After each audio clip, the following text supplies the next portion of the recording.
자, 해설 시작하겠습니다. 자, 18에서 21번 갑시다.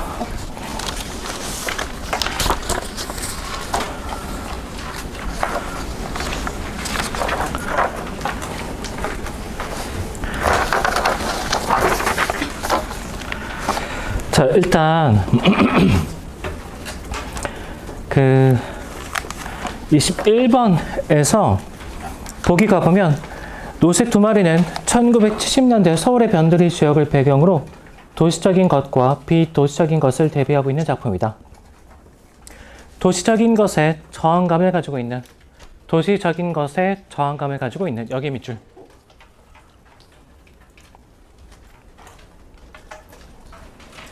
자, 그 다음에 시골 출신의 아버지가 부리는 노새는 도시의 인공성과 대조되어 자연적 힘을 상징 내붙이고, 여러분 상징이니까 뭐 찾아야 돼? 원관념 찾아야죠. 자연적 힘 밑에 원관념이라고 적고. 자, 지금부터 노새는 뭐라고 해석한다? 보조관념. 그리고 뭘로 바꿔서 이해하자? 자연적 힘.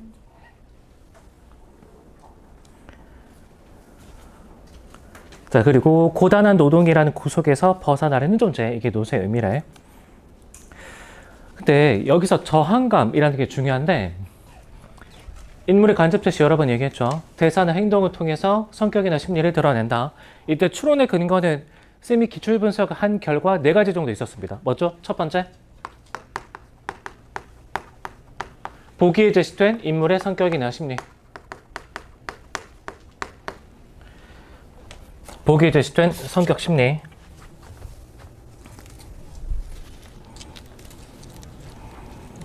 아, 유튜브에 올릴 건데 진짜 없어 보이게.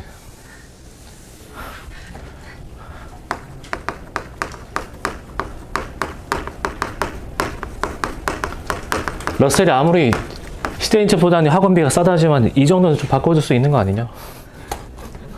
아무튼. 자, 그 다음에 두 번째는 앞부분. 그 다음에 중략 줄거리. 여기서 근거가 마련될 수 있다고 그랬었고, 그 다음에 세 번째는 뭐죠? 대사나 행동 주변에 직접 제시가 깔릴 때가 있다고 얘기했었습니다. 대사나 행동 주변에 직접 제시. 다음에 네 번째는 각주. 이 중에서 노새 두 마리는 예를 쓰고 있죠. 예. 자, 본문 들어가 보는데 어디 가보냐면 두 번째 단락에 대화 있죠? 그 다음부터 보겠습니다. 그뿐 아버지는 더는 말이 없었다. 그리고는 어머니가 보아온 밥상을 한 옆으로 밀어놓고는 쓰러지듯 방 한가운데 들어눕고 말았다.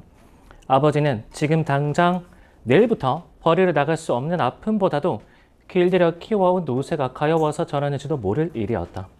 아버지는 원래가 마부였다. 서울에 올라오기 전 시골에서도 줄곧 말마차를 끌었다. 어쩌다가 소 달구지를 끊은 적도 있기는 했으나 얼마 가지 않아서 도로 말마차로 바꾸곤 했다. 그런 아버지였으므로 서울에 올라와서는 내내 말마차 하나로 버텨나왔었는데 파란색 밑줄 어떻게 마음 먹었는지 노새로 바꾸고 만 것이다. 노새 원관념 뭐라고? 자연적인 힘. 그러니까 아버지는 뭘 중시하는 사람인 거죠? 인공적인 것보다 자연적인 힘을 중시하는 사람인 거죠. 성격 확인할 수 있지? 자연적인 힘 중시. 자, 다음에 3년차 빨간색 네모치고 3년차 원관념 뭘까? 도시의 인공성이 되겠죠.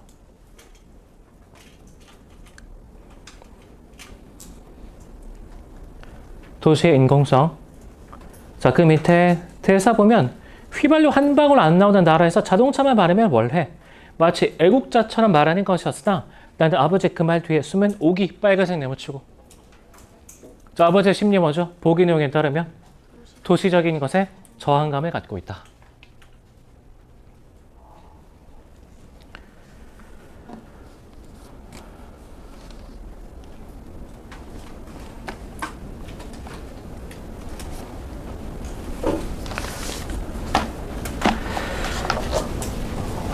자, 다음에 이 지문 관련해서 보기 밑에 이렇게 적어봐. 시선의 구별, 누구의 심리인가? 시선의 구별, 누구의 심리인가? 연관된 기출문제는 이렇게 세 가지가 있는데 예시로는 이거 두 개 살펴보겠습니다.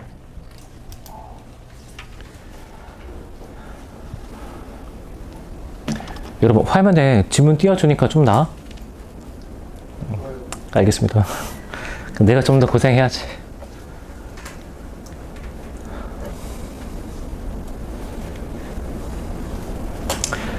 조태근 쌤한테도 적극적인 피드백을 주길 바랍니다. 요새 고민이 많으시더라고.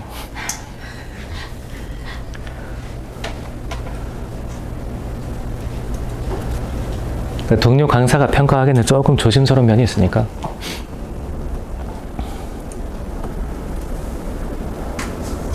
자, 다 적었죠? 채만식의 미스터 방부터 보겠습니다. 이거 그 당시에 복이었는데 진작부터 벼르던 이야기는 백주사가 자신과 가족의 억울함을 하소연하는 부분이다. 그런데 서술자는 그 이야기를 서술자의 시선뿐 아니라 여러 인물들의 시선으로 초점화하여, 그러니까 누구 입장에서 서술하고 있는가? 서술자인가? 인물인가? 근데 인물들이라 그랬으니까 이때는 또 인물 A와 인물 B 구별해 줘야 되겠죠. 됐죠? 그래서 문제가 어떻게 나왔었냐면 본문에 이 부분이 문제가 됐었는데 집과 세간 죄다 부수고, 이때 백선봉은 백주사의 아들입니다. 아들. 백선봉이 보낸 통제 배급 물자 숱한 것 죄다 빼앗기고 가족들은 죽을 매를 맞고 백선봉은 처가로 백주사는 서울로 갔기 피신하여 목숨만 우선 보존하였다. 이게 만약에 백주사의 시선이라면 백선봉은 뭐라고 표현이 되어야 돼? 아들이라고 표현해야 되겠죠? 그렇죠? 그러니까 뭐가 틀렸냐면 백주사의 시선으로, 이게 틀린 거죠. 이해됨? 그 다음에 하나 더 보면 출처 틀렸습니다. 24년입니다. 부천을 좋아하시는 양규자 작가죠. 이 양반 고향이 부천시야. 그러니까 맨날 원미동 얘기가 나오죠. 자, 미성숙한 어린아이 서술자라도 합리적 정보를 제공하면, 그러면 A 하면 B. 우리 또 독서에서 경우의 구별 많이 했잖아. 어떤 케이스와 어떤 케이스로 나눠볼 수 있는 거죠. 합리적 정보를 제공하는 경우와 그러지 아니한 경우. 그러니까 만약에 합리적 정보가 아니라면 신뢰할 수가 없다, 맞습니까? 이렇게 시각을 구별해 봐야 되는데 텔레비전에서도 보면 기억 상실증인가 뭔가로 자기 아들도 못 알아보는 연속극이 있었다. 그런 쪽의 상상이라면 나를 따라올 만한 아이가 없는 형편이었다. 내 머릿속은 기기괴괴한 온갖 상상들. 어떤 상상? 기기괴괴한 상상이죠. 신뢰할 수 있을까 없을까? 이 부분은 신뢰할 수 없는 시각이 되겠죠. 이 부분은 시각의 구별이 중요한데, 그러니까 내용이 뭐냐? 외계인 아버지와 지구인 엄마와의 사랑. 그리고 그런 상상에 의해서 몽달씨는 기억상실증 환자로 결정이 됐습니다. 진짜로 기억상실증 환자이가? 그렇지 않겠죠. 됐나? 자, 여기서 무슨 얘기를 하고 싶은 거냐? 여러분 21번에 선조 5번 가보면 일단 노새가 한강 다리를 건너 고속도로로 접어들었다. 이미 도시를 벗어난 거죠. 그러니까 도시 변두리로 이동한 게 아니다 이 말이지. 됐나? 네, 밑줄 쳐봐. 하위 계층에서 벗어나려는 심리. 그리고 보기 내용 따옵시다. 뭐? 억압적 도시체제를 교란시키려는 욕망. 이렇게 적어봅시다. 밑으로 끌고 내려오든지.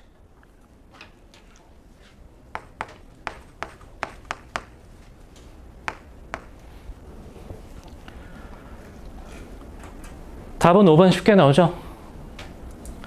자, 그런데 다시 억압적 도시체제를 교란시키려는 욕망이 노새의 심리다. 맞습니까? 노새의 심리다. 되나? 왜 안 되죠? 맞습니다. 노새의 심리가 아니라 나의 심리죠. 나의 심리. 선생님, 그걸 어떻게 합니까? 여러분 잘 봐봐. 노새가 어디서 거리를 뒤죽박죽으로 만들었다고? 내가 꾸는 거 아니야? 그죠? 그래서 문제 자체는 굉장히 쉬웠지만 내 생각에 사실 원래 선조 5번은 시각의 구별을 물어보고자 하는 게 아니었나. 여기서 단지 노쇠는 어떤 존재로 인식이 되고 있는 거죠? 나 일하기 싫어. 이런 거지. 잘 생각해보면 과연 노쇠가 하위 계층의 의식을 지니고 있는 존재일까? 노쇠는 별 생각 없겠죠. 그게 일하기가 싫은 거지. 하위 계층의 의식은 누가 지니고 있는 거야? 아버지와 나가 지니고 있는 거죠. 그쵸? 그러니까 이런저런 힌트들을 종합해보면 시각을 결정할 수가 있겠더라. 됐습니까? 이런 건 나의 심리였던 거지. 나의 심리. 이해됐죠? 그래서 21번에 선조 5번이 시각의 구별 관련해서 한번 물어봄직함 했습니다. 근데 질문 자체가 어렵지는 않아서 자, 죄로 갑시다.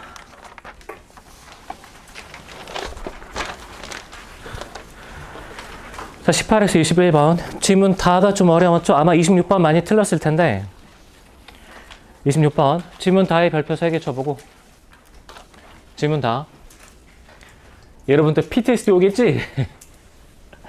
그놈의 수필 출처 하나 적어봐. 24년 수능 유한준 이짐을 논함.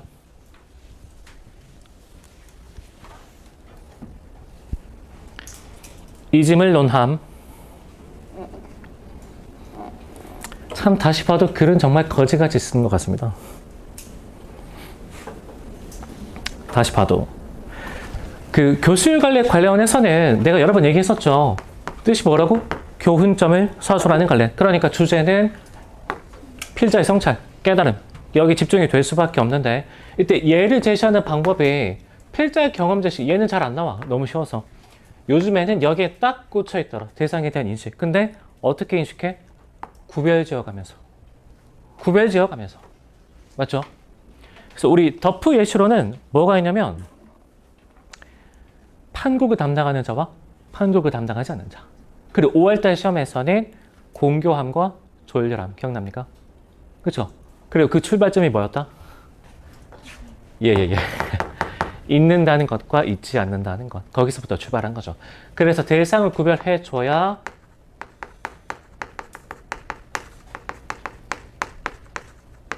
이게 형성이 된다. 이게. 자, 뭔 얘기냐? 여러분 미안합니다. 끊겼네. 다행이구만. 자, 본문 읽어봅시다. 너는 있는 것이 병이라고 생각하느냐? 이거 읽다가 내가 병에 걸릴 것 같습니다. 있는 것은 병이 아니다. 자, 그러면 처음에 등장하는 게 이제 있는 것이죠. 그래서 뭐라고 얘기하냐면 얘는 병이 아니래.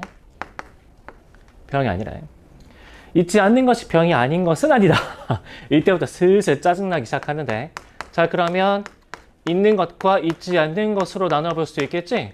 얘는 뭐래? 병이 아닌 것은 아니다 그랬으니까 이거 병이래. 자, 그렇다면 있지 않는 것이 병이 되고 있는 것이 도리어 병이 아니라는 말은 무슨 근거로 할까? 잊어도 좋을 것을 잊지 못하는 데서 연유한다. 자, 그러면 다시 크게 또 어떻게 나눠볼 수 있는 거죠? 잊어도 좋을 것과 잊으면 안 되는 것. 그렇게 나눠볼 수 있겠죠. 자, 그럼 생각해봐. 잊어도 좋을 것을 잊는 건 뭐야? 병이 아니겠지. 근데 잊어도 좋은데 안 잊고 계속 머릿속에 기억으로 갖고 있어. 그건 뭐야? 병이라고 볼 수 있겠죠. 그러니까 얘는 뭘로 포괄될 수 있는 거지? 잊어도 좋을 것. 이렇게 포괄될 수 있겠죠. 자, 그리고 구별되는 존재 하나 더 뭐 있다고? 잊어서는 안 되는 것.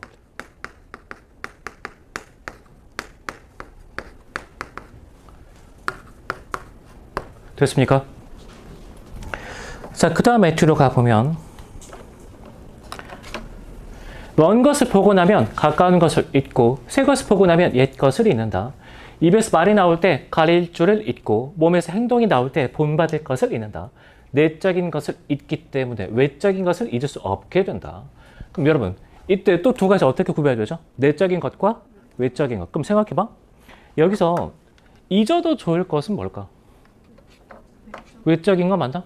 우리 문학에서 약속이잖아. 정신적 가치는 절대 부정일 수가 없죠. 그쵸? 그러니까 얘는 외적인 것. 그리고 옆에 넣으면 뭐? 그러니까 문맥적 의미 형성되고 주제 파악할 수 있습니다. 주제는 뭐야?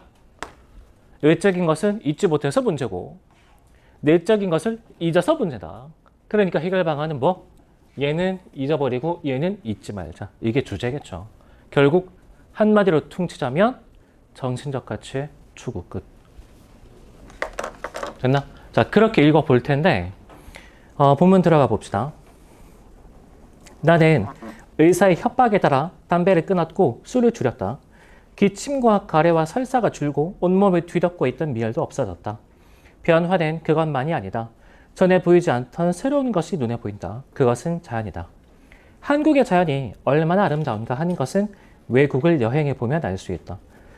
쌤은 캘리포니아 이런 데 살고 싶은데 한국의 여름과 겨울 너무 싫습니다. 유럽의 우울한 기후 속에서 몇 달을 갇혀 있어 본 사람들은 한국의 기후를 절대로 잊지 못한다. 근데 사계절이 뚜렷하니까 장점도 있죠. 한 번 겨울이 지나가면서 세균이 싹 청소가 되고 그 다음에 벌레들이 죽고 그러죠. 호주 이런 데 가면 벌레 크기 장난 아니잖아. 그죠? 자, 다음 단락 가보면 햇살뿐만이 아니다. 유럽의 자연. 그러면 여기서 대상 어떻게 두 가지로 구별되고 있지?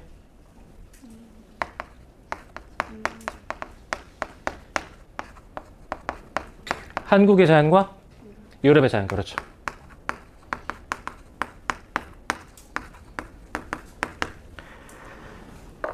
유럽의 자연은 되게 인공적인 자연이다. 자, 그래서 여기 배치되어 있는 내용은 뭐라고?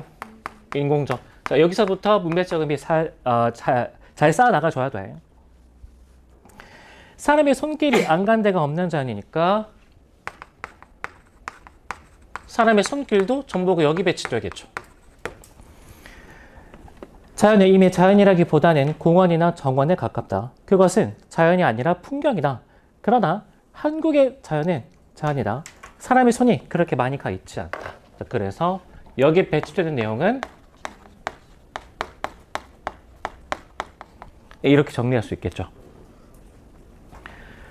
자, 사람의 손이 많이 가 있지 않기 때문에 그것은 부자연스럽다. 그러니까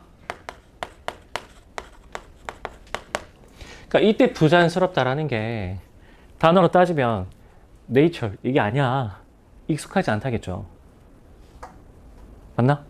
그렇죠? 아니 여기가 참 자연인데 이게 부자연스럽대. 아무튼 정보는 이렇게 배치가 됩니다. 그 부자연스러움이 역설적이게도 나에게는 더 자연스럽게 보인다. 그러면 이게 부자연스럽다면 나한테 익숙한 건 뭐죠? 얘겠지. 맞나? 기존에 여기에 익숙하니까 사람의 손길이 적은 한국의 자연이 좀 낯설게 느껴졌겠죠. 38번에 26번에 선지 2번이 그런 얘기입니다.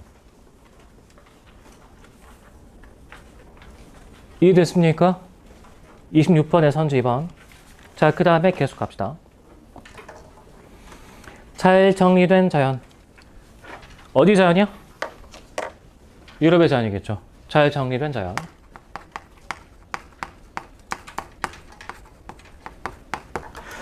잘 정리된 자연은 그것을 손질한 인간의 의도를 더욱 눈에 띄게 한다. 자연스러운 자연. 여기 배치가 되겠죠. 자연스러운 자연은 인간이 그 자연을 마음대로 해석하게 한다. 인간은 그 자연을 마음대로 채울 수 있다. 자기 마음대로 채우는 자연은 인위적 자연이 아니라 자연스러운 자연이다. 그 자연은 자기 빈틈으로 인간을 이끈다. 그게 아니라 사실은 필자가 매력을 느낀다 이렇게 얘기해야 되겠죠. 원래는. 이 자력이 갈수록 심해진다고 나는 느낀다. 그 느낌은 때로 나는 이런 자연과 같이 있는 게 행복하다라는 마음속의 외침을 불러일으킨다. 내가 살아있어 이런 자연을 마주하고 있다. 사소하다면 사소할 수 있는 그 행복감은 내 육체가 자연스럽지 않다. 그러면 이때 내 육체는 자연스럽지 않다니까 내 육체는 어디에 가까운 거죠? 여기에 가까운 거야? 여기에 가까운 거야? 여기에 가까운 거죠. 그 평소에 이걸 잘 못 누리고 살아왔다 이런 뜻이겠지. 맞습니까? 정보는 여기 배치가 되겠죠. 게다가 문장의 주어 뭐죠? 내 육체는 26번의 정답 4번. 이게 왜 정원이야? 주어만 제대로 확인해도 육체인데. 맞나? 그러니까 일단 대상의 구별 그걸 통해서 확인할 수 있는 문맥적 의미 파악에 실패하니까 그때부터 주어고 뭐고 간에 아, 잘 모르겠는데. 그 나쁜 건 싹 다 정원 아닐까? 그런 식으로 생각이 흘러간 게 아닌가 싶습니다. 자, 26번에 정답 4번인 건 인정할 수 있죠? 됐죠? 자, 수필 이 정도로 보고 뒤로 갑시다. 김원전은 각자에게 맡기겠습니다. 자, 31에서 34번. 32번 많이 틀렸죠? 32번. 아, 말투가 약간 좀 놀리는 것 같나요? 미안합니다. 얘는 더 이상 자세하게 설명 안 해도 되죠. 지금까지 수십 번 한 것 같아요. 수십 번. 자, 조선 전기와 조선 후기 자연. 선생님이 비교를 많이 했었는데,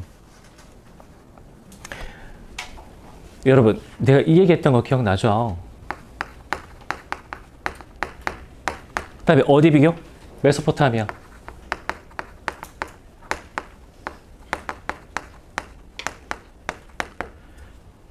그 유럽에서 이집트를 침략하려면 지중해를 건너야 됩니다. 그러니까 조선술과 한기술이 발전하기 전까지는 외부에 침략이 없었죠. 육로로 들어가려면 사막을 지나야 됩니다. 그래서 이집트는 고대 국가 중에 왕조가 몇십 대 이어진 게 되게 많아. 그러니까 예술은 다 내세에서도 등 따시고 배부르게 살고 싶다. 다 그런 얘기야. 그러니까 미이라가 발달했죠. 근데 메소포타미아는 중앙아시아 지역이 있습니다.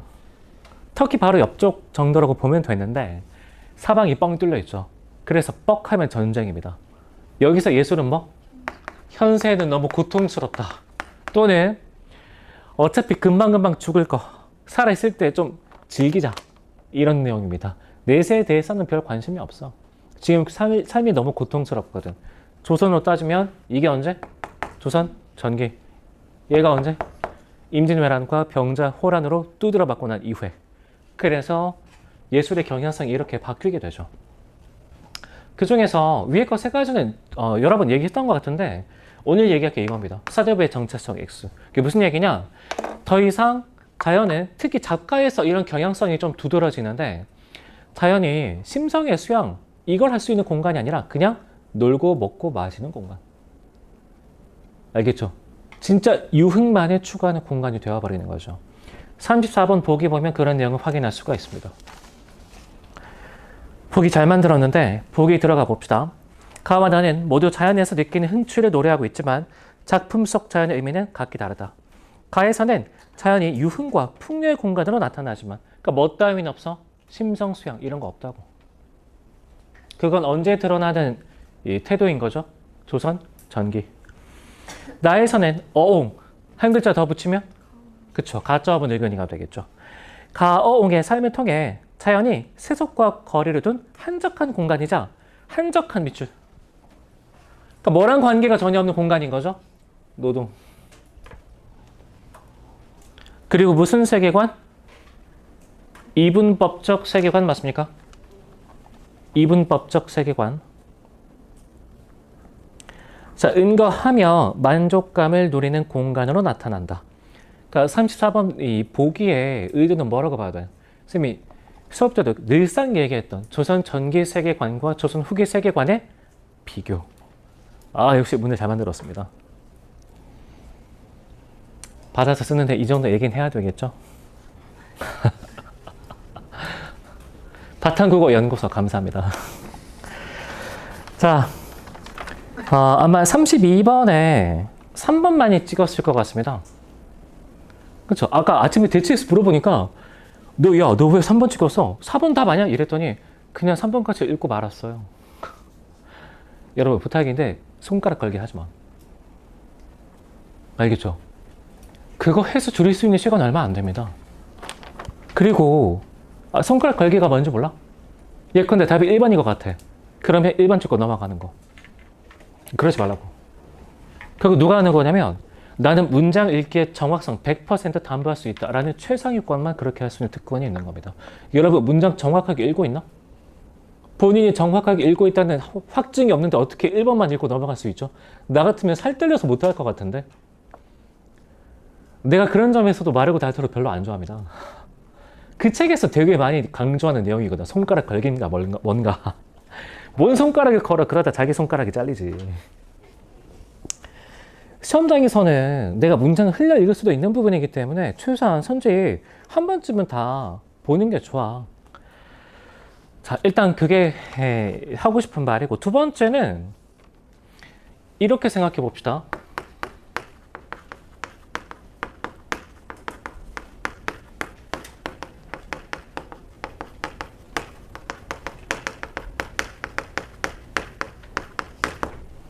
세계관이 아니고 판단.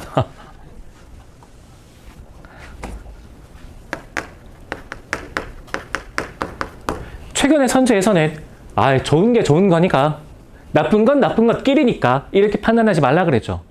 그렇죠? 32번에 선지 4번 가보면 죽음의 상황을 가정하여까지 인정할 수 있죠. 그러니까 살아있을 때 열심히 놀자 이런 얘기가 나와야지 자연과 정서적으로 교감하겠다는 의도를 어디서 확인할 수 있지? 자연에 대해서 긍정적인 태도를 취하고 있는 건 맞아. 근데 좋은 거면 다 똑같은 말인가? 그럼 다른 얘기죠. 어디까지만 확인할 수 있어? 유흥을 즐기겠다까지만.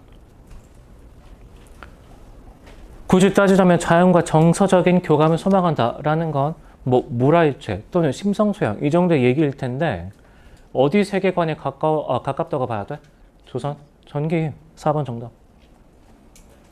자, 게다가 내가 작품이 쉬워 보여도 뭐는 꼭 확인해 주라 그랬죠? 내면의 직접 제시, 그리고 보기에서 확인할 수 있는 주제. 맞습니까? 자, 본문 들어가 봅시다. C 부분, C.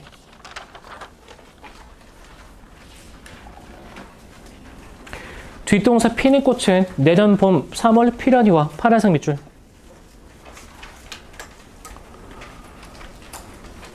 계절은 다시 돌아오나 맞습니까? 자연의 순환성이겠죠. 자연의 순환성.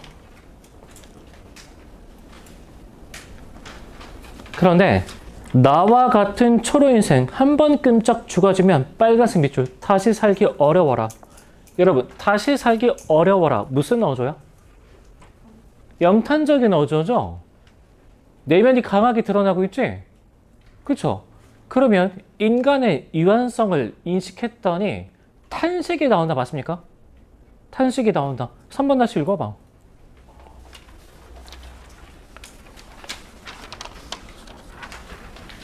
인정할 수 있나? 근데 3번이 왜 틀린 거죠? 왜 그렇게 생각했지? 내가 보기에는 왜 다 맞는 것처럼 느껴지느냐. 자연 예찬 노래니까 뭐 나쁜 얘기가 있겠어? 판단하기 싫었던 거죠. 판단하기 귀찮았던 거지. 근데 이 얘기 내가 몇 번 했었죠. 이전에도. 그래서 쉬워 보이는 작품이라고 하더라도 여러분이 집중력을 투입하는 걸 주저해서는 안 돼. 주저해서.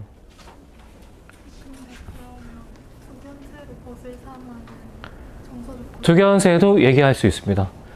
여러분, 안 그래도 질문 잘 나왔는데 D 부분에 두견세 빨간색 네모 쳐보고 새 이름 쭉 정리해 봅시다. 동일한 기능을 하는 놈들 쭉 불러봐.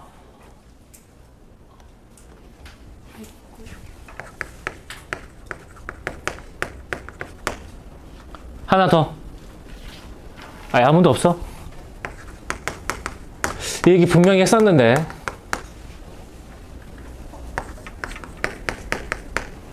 마지막 하나 남았습니다. 서정주의 시 이름입니다. 시 제목.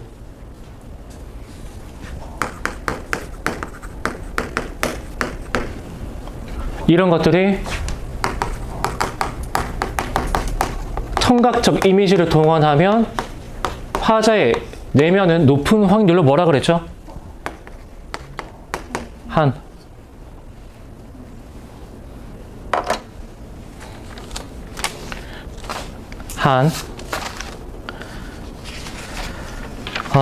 그럼 어디 가보냐면 D 부분에서 첫 번째 줄 가보면 나와 같은 초로 인생 한 번 끔찍 죽어지면, 그러니까 이미 죽은 상태인 거죠. 내가 죽고 나서의 상황을 얘기하고 있는 거지. 칠성포로 질끈 먹어 작은 상여 대돌 위에 두려시 메고 갈 때 한 모퉁이 돌아가니 굳은 비는 가랑비 섞어 한 박으로 퍼붓는데 무주 공산의 털을 닦아 청성으로 울을 삼고. 이때 울이 뭐야? 내 무덤 울타리겠지. 맞나? 두견새로 벗을 삼아 쥐야장천 누웠으니. 어디 누워있다는 얘기야? 무덤에 누워있다는 얘기죠. 그럼 이때 두견새는 정서적 교감의 대상이 아니면 이 쓸쓸함과 탄식의 정서를 고조시키는 존재라고 봐야 돼? 그렇죠. 인생의 유한함에 대한 탄식을 고조하는 그런 존재라고 봐야 되겠지. 이해되나? 됐죠? 그래서 32번 정답은 4번 되겠습니다. 4번. 죽고 나서 무슨 정서적 교감을 하나. 저승에서? 그럴 수도 있죠. 근데 그러니까 살아있을 때 열심히 놀자가 연결이 안 됩니다. 연결이 안 돼. 게다가 33번에 정답 3번 찍었어? 근데 이게 되게 웃긴 거야. 33번에는 3번 정답 해놓고 왜 32번에 또 3번 찍죠? 그렇지 않아? 두 개 같은 얘기 아니야? 좀 다른가? 내가 보기엔 똑같은 얘기인데. 그러니까 이거 무슨 뜻이냐? 여러분, 그 화제 내면이란 게 문제에 따라서 다르게 판단됩니까? 화제 내면이라는 게? 그리고 이것도 얘기할 수 있는데, 여러분은 보기를 읽고 나면 그 보기의 내용을 보기 문제 풀 때나 써먹습니다. 그리고 나서 다른 문제 풀 때 그 내용을 싹 잊어버리고 새롭게 판단을 시작하죠. 그러니까 문학 문제 풀 때 시간이 오래 걸릴 수밖에 없지. 보기에서 보통 뭘 알려줄 때가 많아? 이 작품은 뭐뭐한 작품이다. 화자는 형상화혹이다. 싹 다 뭐죠? 작품의 주제죠, 주제. 근데 주제가 보기 문제에서만 적용되는 내용인가? 내가 문학 문제 풀 때 그렇게 풉니까? 아니죠. 주제 끌고 와서 다 판단하죠. 그러니까 지금 32번 틀리고 33번만 맞추고 있는 사람은 아마 평소에도 문학 문제 풀 때 시간 부족의 문제를 겪고 있을 가능성이 좀 큽니다. 왜냐? 문제를 다 분절적으로 대하고 있거든. 화제 내면이라는 일관된 흐름으로 쭉 돌아내고 있는 게 아니라. 알겠죠? 디귿 부분 어디야? 그렇지, 무덤. 그럼 이때 무덤을 인식했다면 D 부분은 내가 어디 누워있는 상황을 전제하고 있는 거라고 봐야 돼? 무덤. 무덤. 그러니까 이때 접동세는, 두견세는 절대 뭐가 될 수가 없어? 정서적 교감의 대상. 그쵸? 진짜 만약에 정서적 교감의 대상이 되려면 어떤 내용으로 이어져야 된다고? 야, 우리 이승은 이제 하직했고 저승에서 친구 먹자. 근데 그럼 뒷부분에 이러하니 생각하니 아니 놀고 무엇하리. 죽기 전에 많이 놀자. 이게 연결이 안 됩니다. 납득됨? 알겠죠? 그러니까 32번에 답은 4번. 그리고 33번의 정답은 3번.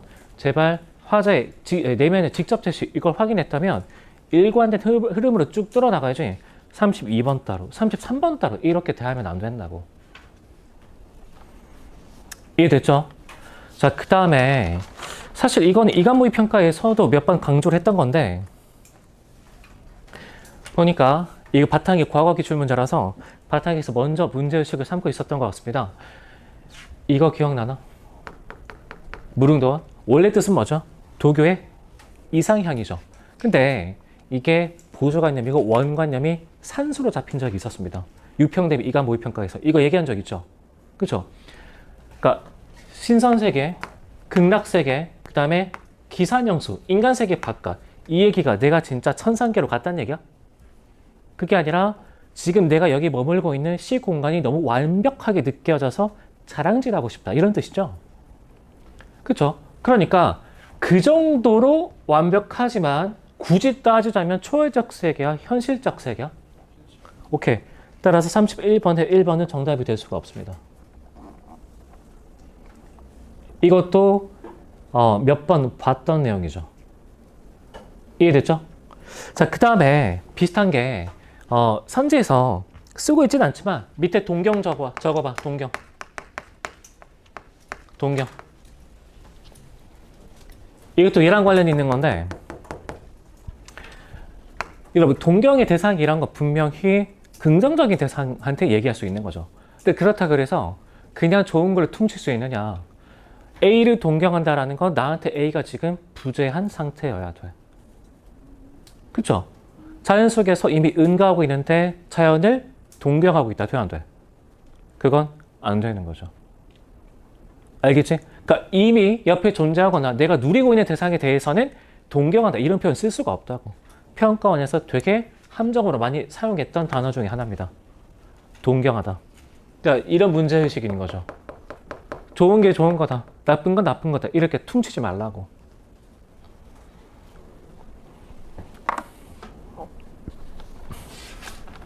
됐습니까? 자, 그리고 지문 나에서 단어 몇 개 확인하고 문학은 해설 끝낼 텐데 여러분 3행에 봄 파란색 네모치고 봄 그리고 한 줄 밑에 가을 파란색 네모치고 어떤 말이 떠올라야 돼? 이게 떠올라야 되는 거죠. 조선 전기 강호 한나가에서는 계절을 드러내는 관습적인 표현 같은 게 쓰였을 때 이게 뭘 드러낸다고? 싹 다 그냥 봄에도 경치 좋다. 여름에도 경치 좋다. 그러니까 계절의 순환이라는 게 자연의 섭리인데 이 자연의 섭리가 너무나 아름답게 구현되니까 뭘 드러내고 싶다? 자랑질. 그죠? 그래서 이간모의 평가 표현에 따르면 시공간의 완전성을 자랑하고 싶어 한다. 그러니까 봄에도 경치 좋아. 가을에도 경치 좋아. 이런 얘기하고 있죠. 조선 후기로 넘어가면 내용이 어떻게 바뀌죠? 봄에는 모내기, 여름에는 잡초 제거, 가을에는 수확하기. 노동으로 바뀌죠. 노동. 자, 다음에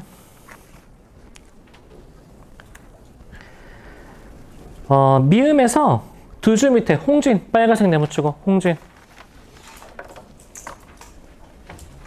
홍진, 풍진, 진세 싹 다 속세 가리키는 말이죠. 이때 진짜가 무슨 뜻이라고? 먼지, 티끌. 고전 시가나 수필에서 갑자기 뜬금없이 먼지, 티끌 이런 얘기 나오면 속세를 가리키는 말이다. 이렇게 이해를 해줘야 돼. 다음에 초록빛 도롱이, 삿갓이니까 소박한 옷차림 맞습니까? 그리고 뱃노래, 한가락이니까 가짜 오브 늙은이라는 걸 알 수도 있죠. 흥취에 젖었으니 어찌 인간 세상 옥당벼슬, 여기 옥당이겠지. 속세적인 가치.